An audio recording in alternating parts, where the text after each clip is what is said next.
అప్పటి మేడ్చల్ మల్కాజ్గిరి జిల్లా collector M V Reddy అన్యక్రాంతమైన 100 కోట్ల ప్రభుత్వ భూమి అన్నట్టు మనం చూసుకోవచ్చు. ప్రజాధనం దోపిడీ, అన్యక్రాంతమైన 100 కోట్ల ప్రభుత్వ భూమి, నివ్వెరబోయే కుంభకోణం, తెరపైకి రానున్న దారుణ వాస్తవాలు. మేడ్చల్ మల్కాజ్గిరి జిల్లా ఉప్పల్ మండలంలో వెలుగు చూసిన 100 కోట్ల రూపాయల ప్రభుత్వ భూముల కుంభకోణం రాష్ట్రంలోనే సంచలనం సృష్టిస్తోంది. వాస్తవానికి మనం చూసుకోవచ్చు. దీని పూర్తి డీటెయిల్స్ ప్రజలను మీకు అందించే ప్రయత్నం చేస్తాను. ఎందుకంటే అప్పట్లో ఉన్నటువంటి మేడ్చల్ మల్కాజ్గిరి జిల్లా కలెక్టర్ గారు ఎంవి రెడ్డి గారి హయాంలో ఉన్నటువంటి ఉప్పల్లో ప్రభుత్వ భూమి అన్యక్రాంతమైంది.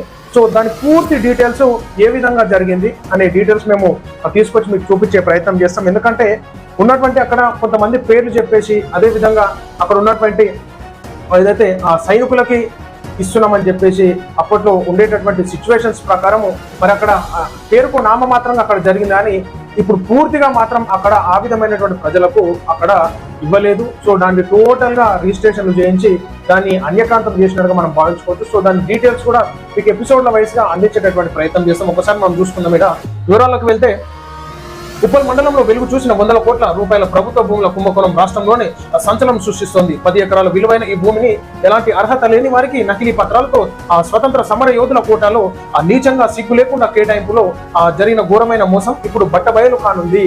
స్వతంత్ర సమర యోధుల వారి ముసుగులో ఈనాడు వేరే వాళ్లకు ఇవ్వడం జరిగింది.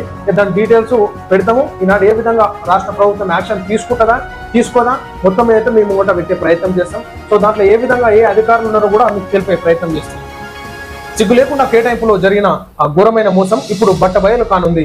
ఈ దారుణమైన కుంభకోణానికి ప్రధాన సూత్రధారులు అప్పటి మేడ్చల్ జిల్లా collector M V Reddy revenue association అధ్యక్షుడిగా చెలామణి అవుతూ ఈ అక్రమాలకు పాల్పడిన కీలక అధికారి మరియు అప్పటి ఉప్పల్ మండల తహసీల్దార్ వీరి కుమ్మకుతో ప్రజాధనాన్ని అక్రమార్కులకు కూడబెట్టి 100 కోట్ల రూపాయల విలువైన ప్రభుత్వ భూమిని యథేచ్ఛగా పరిధానం చేసిన నమ్మక ద్రోహులు కేవలం తమ స్వార్థ ప్రయోజనాల కోసం కోట్లాది రూపాయల ప్రభుత్వ ఆస్తిని అక్రమంగా 2 చేతుల్లో దోచుకున్నారు.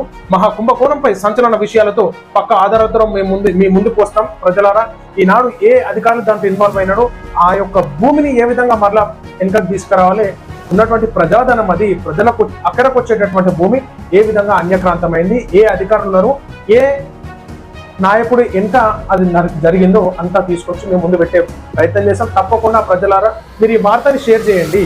ఈ వార్తను మీరు షేర్ చేయండి. ఖచ్చితంగా ప్రజలకు ఏ విధంగా జరగాలి. ఈనాడు ఎంతో మంది నిరుపేదలు ఇల్లులు జాగాలు లేక ఇబ్బంది పడుతున్నారు.